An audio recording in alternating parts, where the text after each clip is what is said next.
Let's have a ball. Instagram ini dinobatkan sebagai media sosial yang paling media sosial. Assalamualaikum warahmatullahi wabarakatuh. Halo teman-teman semuanya. Perkenalkan, nama saya Bella Destia Utari dengan nomor NPM 2310631120055. Saya berasal dari kelas 4B MPI Universitas Singa Perbangsa Karawang. Oke teman-teman, hari ini saya akan melaksanakan tugas ujian tengah semester saya, yaitu membuat video presentasi dari mata kuliah Final Literasi Digital. Nah, sekarang saya akan memilih pembahasan mengenai cyberbullying. Oke teman-teman, hari ini kita akan membahas mengenai cyberbullying atau ancaman pada dunia maya. Mungkin teman-teman sendiri telah memahami makna dari cyberbullying.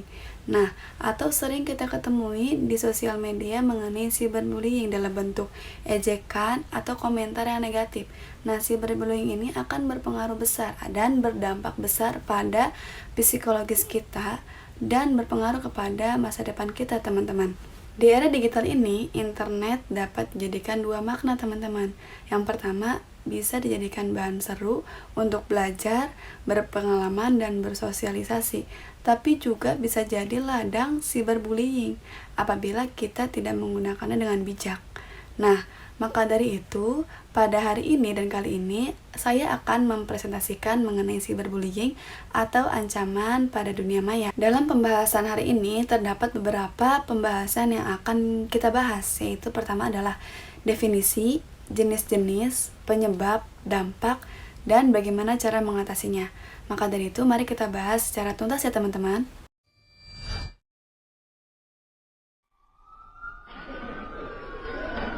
Atau tindak penindasan yang terjadi di lingkungan. Upaya pencarian jati diri, peran pendidikan di keluarga dan sekolah sangat diperlukan sebagai penyeimbang.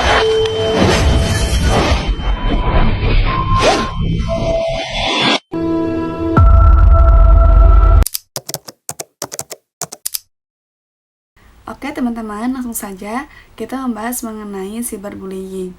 Nah, di PowerPoint sudah dijelaskan mengenai definisi cyberbullying. Apa sih cyberbullying? Cyberbullying adalah bentuk perundungan yang terjadi secara online melalui media sosial. Dalam bentuk apa aja ya cyberbullying ini? Dalam bentuk pesan teks atau platform digital lainnya. Nah, biasanya cyberbullying ini bertujuan dilakukan untuk menyakiti, mempermalukan, atau mengintimidasi seseorang secara emosional dan psikologis, teman-teman. Pernah gak sih kalian lagi asik scroll sosial media, tiba-tiba lihat seseorang dihujat habis-habisan di kolom komentar? Atau mungkin ada teman kalian yang diejek di grup kolom chat oleh teman-teman kalian dikarenakan tidak sengajanya mengirimkan pesan yang buruk? Mungkin pernah ya teman-teman atau teman-teman pernah melihat hal itu. Tadi kan sudah dijelaskan ya di PowerPoint mengenai definisi cyberbullying adalah perundungan yang terjadi secara online melalui media sosial, pesan teks, atau platform digital lainnya. Kalau dulu orang dirundung di sekolah atau lingkungan sekitar ya teman-teman. Sekarang bisa terjadi di mana aja selama ada internet. Dulu kalau orang dihina paling mungkin teman-teman terdekat saja yang tahu. Nah, jika sekarang begitu diunggah ke sosial media, bisa viral ke ribuan, bahkan jutaan orang dalam hitungan detik. Oke, sekarang kita kembali kepada PowerPoint, kembali kepada pembahasan setelah definisi mengenai cyberbullying. Nah, terdapat perbedaan dengan bullying biasa. Di sini ada beberapa perbedaan, yaitu terjadi di dunia maya, tidak secara langsung seperti bullying di sekolah atau di lingkungan sekitar. Anonim, pelaku bisa menyembunyikan identitasnya. Kemudian yang terakhir itu adalah menyebar secara cepat. Konten bisa viral dan sulit untuk dihapus. Oke, kenapa sih cyberbullying ini lebih berbahaya dibandingkan dengan bullying biasa? Cyberbullying ini lebih mengerikan teman-teman, dikarenakan terdapat beberapa alasan, yaitu bisa terjadi kapan saja. Nggak ada tempat yang aman. Bahkan saat korban sudah di rumah, saat tidur pun serangan tetap bisa terjadi. Kemudian yang kedua juga pelaku bisa anonim. Banyak yang pakai akun palsu, jadi mereka bebas berkata-kata tajam tanpa takut diketahui. Kemudian berikutnya yaitu menyebar lebih cepat. Karena satu komentar jahat ini itu bisa di-like, bisa di-share, dan tiba-tiba viral. Padahal mungkin awalnya cuma bercandaan doang. Nah, kemudian juga jejak digital sulit dihapus. Sekali sesuatu diunggah, menghilangkannya sangat nyaris mustahil, teman-teman. Cyberbullying itu sepele nggak sih? Banyak orang menganggap cyberbullying itu cuma drama media sosial atau cuma komentar doang.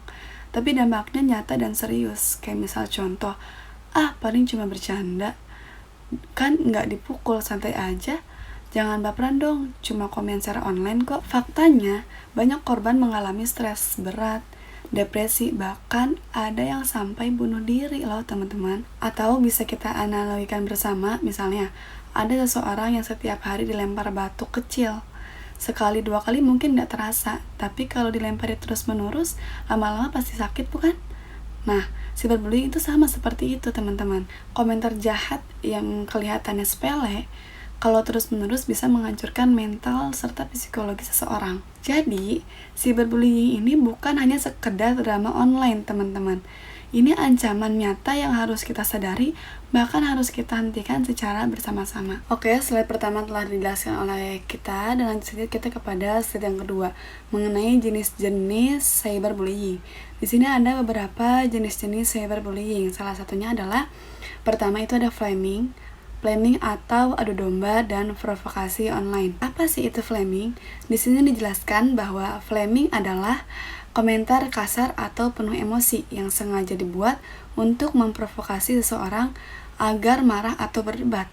Biasanya terjadi di kolom komentar, grup chat, atau forum. Contohnya seperti sengaja memicu perdebatan panas di media sosial, kemudian juga menghina atau melecehkan seseorang dengan kata-kata yang tajam. Yang kedua ada harassment atau pelecehan dan penghinaan terus-menerus. Di sini dijelaskan bahwa harassment adalah bentuk serangan verbal berulang yang bertujuan untuk membuat korban merasa tidak nyaman, tertekan, dan takut. Contohnya itu seperti mengirim pesan kebencian terus-menerus, kemudian juga menghina fisik, gaya hidup, atau kepribadian seseorang secara online, atau juga mengancam seseorang di media sosial atau melalui DM secara pribadi. Oke, berikutnya ada denigration atau merusak reputasi orang lain. Di sini dijelaskan bahwa denigration adalah menyebarkan informasi palsu atau menjelek-jelekan seseorang dengan tujuan merusak reputasi mereka. Bisa melalui teks, gambar, video yang sengaja diedit agar selalu terlihat buruk. Contohnya itu seperti menyebarkan gosip atau rumor palsu tentang seseorang, kemudian juga mengirim foto seseorang agar terlihat memalukan, lalu menyebarkannya. Kemudian juga seperti contohnya membuat postingan atau komentar yang merendahkan seseorang agar orang lain ikut mengomentarinya. Kemudian berikutnya ada impersonation atau pura-pura jadi orang lain. Di sini dijelaskan bahwa impersonation adalah ketika seseorang membajak atau membuat akun palsu atas nama orang lain dengan niat menipu, mempermalukan, atau merusak reputasi korban tersebut. Nah, contohnya itu seperti membuat akun media palsu, menggunakan foto dan nama orang lain, kemudian juga menggunakan akun korban tersebut untuk menyebarkan informasi palsu untuk merusak citra korban tersebut. Kemudian berikutnya ada outing dan doxing atau trickery, yaitu menyebarkan privasi orang lain. Di sini dijelaskan bahwa outing terjadi saat seseorang menyebarkan informasi pribadi atau rahasia seseorang tanpa izin, seperti foto, video, atau chat pribadi. Kemudian jika doxing dan trickery ini lebih berbahaya karena melibatkan penyebaran data pribadi, seperti alamat rumah, nomor handphone, atau informasi keluarga korban tersebut. Nah, di sini ada beberapa contohnya, yaitu seperti menyebarkan foto atau video pribadi seseorang tanpa izin, kemudian juga membocorkan nomor handphone atau alamat rumah korban di internet, kemudian juga menyebarkan riwayat percakapan pribadi untuk mempermalukan seseorang tersebut. Oke, yang terakhir itu ada cyberstalking atau mengawasi secara digital. Di sini dijelaskan bahwa cyberstalking adalah ketika seseorang mengawasi, membuntuti, atau meneror seseorang secara online dengan cara yang mengganggu atau mengancam. Nah, contohnya itu seperti selalu memantau dan mengomentari setiap postingan atau aktivitas online korban tersebut, kemudian juga mengirim pesan terus-menerus meskipun sudah diabaikan, kemudian juga mencari informasi korban tersebut dan menggunakannya untuk mengancam serta memanipulasi mereka. Oke teman-teman, slide sebelumnya telah dijelaskan ya. Lanjut saja kita kepada slide yang berikutnya, yaitu mengenai penyebab dari cyberbullying ini. Nah, di sini ada beberapa penyebab terjadinya dari cyberbullying ini, teman-teman. Oke, kita bahas bersama-sama ya. Nah, yang pertama, terdapat anonimitas di dunia maya. Di internet, seseorang bisa bersembunyi di balik akun palsu atau username anonim. Ini membuat mereka merasa bebas untuk berbuat jahat tanpa takut ketahuan atau dihukum. Nah, contohnya itu seperti seseorang membuat akun palsu hanya untuk menghina seleb atau teman sekolahnya. Karena merasa identitasnya dia ini tersembunyi, dia terus melakukan hal tersebut tanpa rasa takut. Selalu mengejek temannya karena salah ketik atau foto profilnya. Dia melakukan itu supaya terlihat lebih lucu atau lebih keren di depan anggota grup lainnya, teman-teman. Oke, berikutnya ada balas dendam. Ada juga pelaku cyberbullying ini yang sebenarnya dulu adalah korban bullying. Mereka ingin membalas dendam dan akhirnya melakukan hal yang sama terhadap orang lain. Nah, contoh kecilnya itu seperti seorang siswa yang dulu sering dihina di media sosial. Akhirnya jadi pelaku dengan mulai menghina orang lain sebagai bentuk pelampiasan. Seperti itu, teman-teman. Berikutnya juga terdapat pengaruh teman dan lingkungan sekitar. Seringkali seseorang melakukan cyberbullying ini bukan karena benar-benar ingin, tapi karena tekanan sosial dari teman-temannya. Mereka ikut-ikutan, mengejek agar tetap diterima dari kelompok tersebut. Contohnya itu seperti ada sekelompok teman yang sengaja membuat hal lelucon untuk mempermalukan seseorang.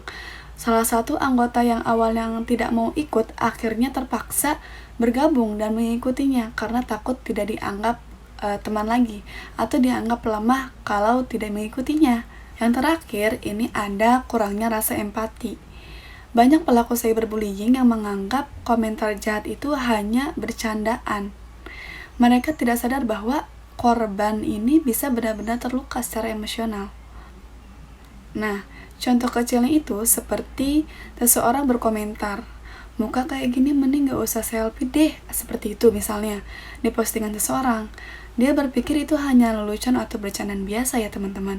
Tapi bagi korban, komentar itu bisa merusak kepercayaan dirinya sehingga mengganggu kepada psikologis korban tersebut. Kemudian terdapat juga kurangnya pengawasan dari orang tua.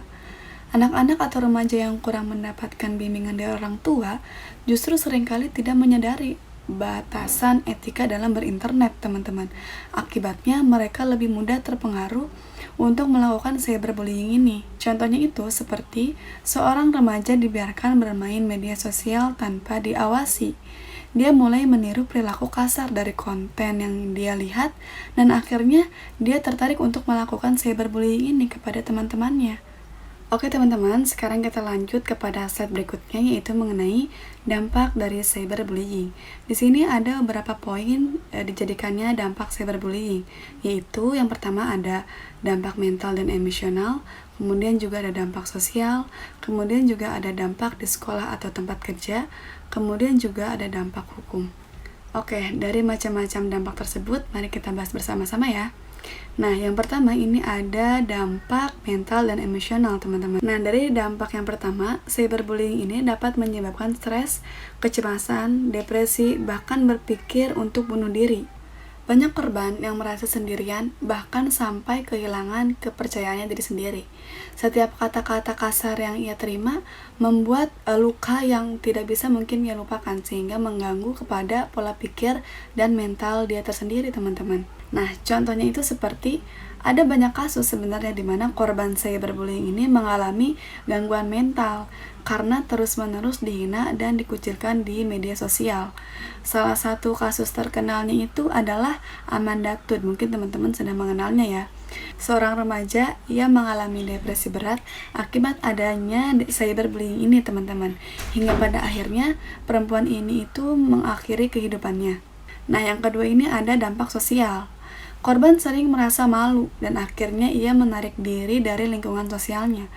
Mereka merasa menjadi takut untuk bersosialisasi, berinteraksi, baik di dunia nyata maupun online.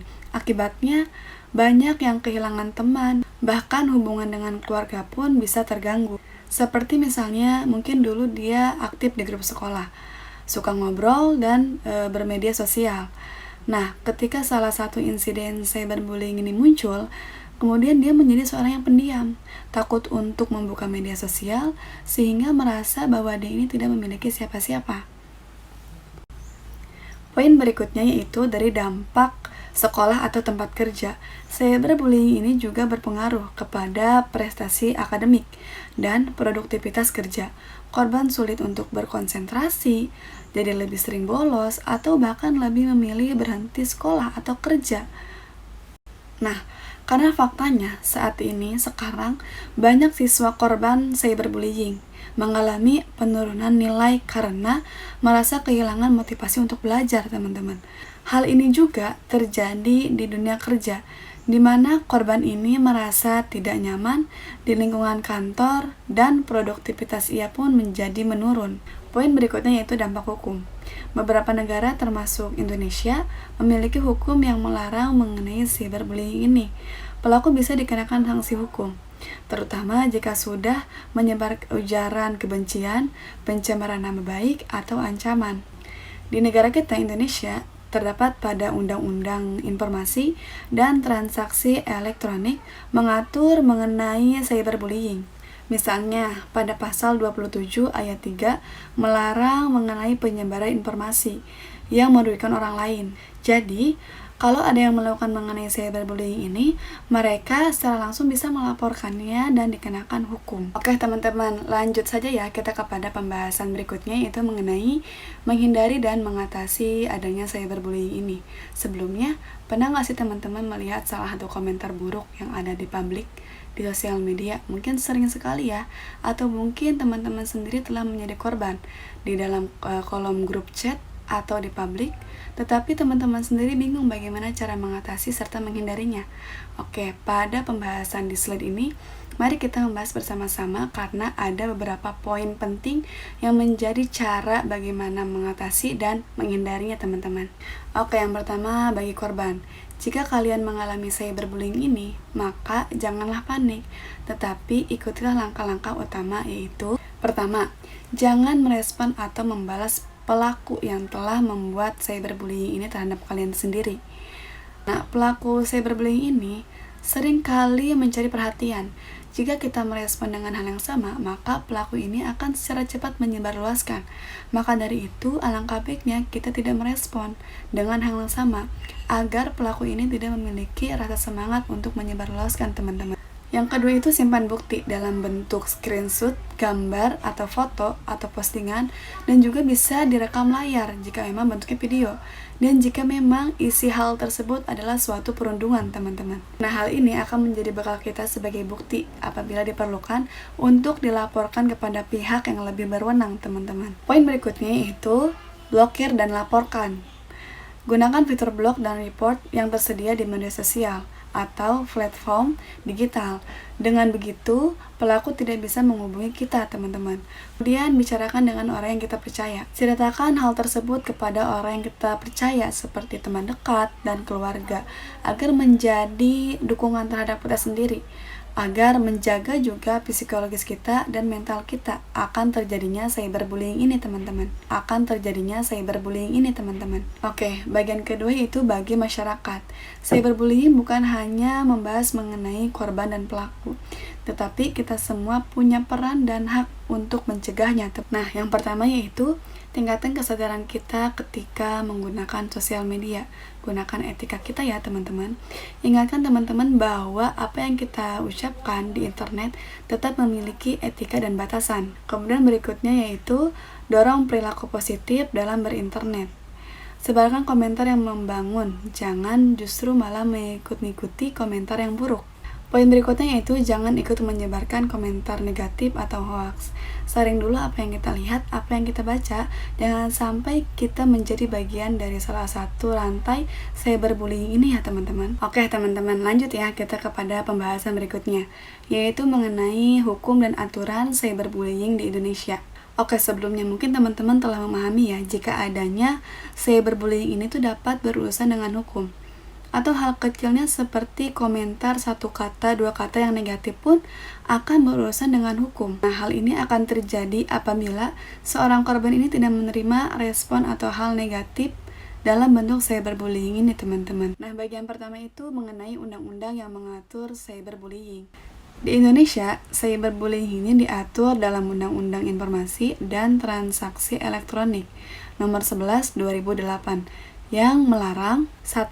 Pencemaran nama baik dan ujaran kebencian. Yang kedua, penyebaran informasi yang merugikan orang lain. Nah, bagian kedua ini adalah pasal yang digunakan untuk menindak akan adanya cyberbullying ini.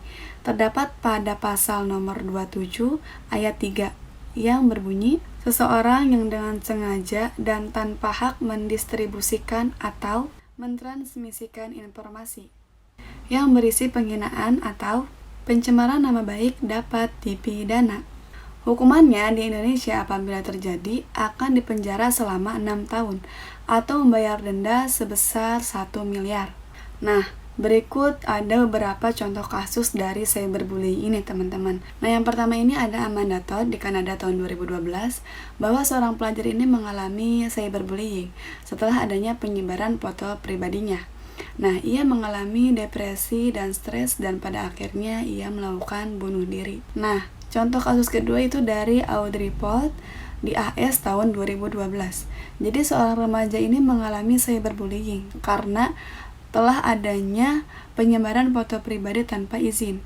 Maka ia mengalami depresi yang sangat berat sampai saat ini teman-teman. Oke teman-teman, sekian pembahasan dari saya. Semoga menjadi ilmu tambahan bagi kita semua dan semoga menjadi bekal kita ke depannya agar terus beretika dalam bermedia sosial. Sebelum saya tutup, izinkan saya untuk menyimpulkan sedikit mengenai materi kali ini teman-teman. Kesimpulan dari cyberbullying atau ancaman pada dunia maya. Cyberbullying merupakan perundungan di dunia digital yang menyebar dengan cepat dan sulit untuk dihapus. Sering terjadi di media sosial, penyebabnya termasuk anonimitas dan kurangnya kesadaran etika dalam berinternet.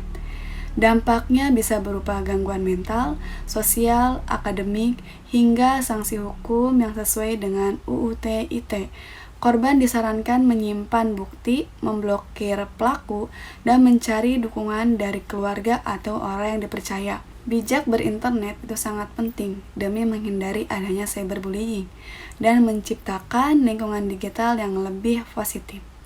Oke teman-teman, sekian dari saya, Bella Desta Utari, atas pemaparannya mengenai cyberbullying atau ancaman pada dunia maya. Mohon maaf atas segala kekurangannya dan tutur kata yang kurang sempurna. Sekian dari saya, akhir kata, wassalamualaikum warahmatullahi wabarakatuh.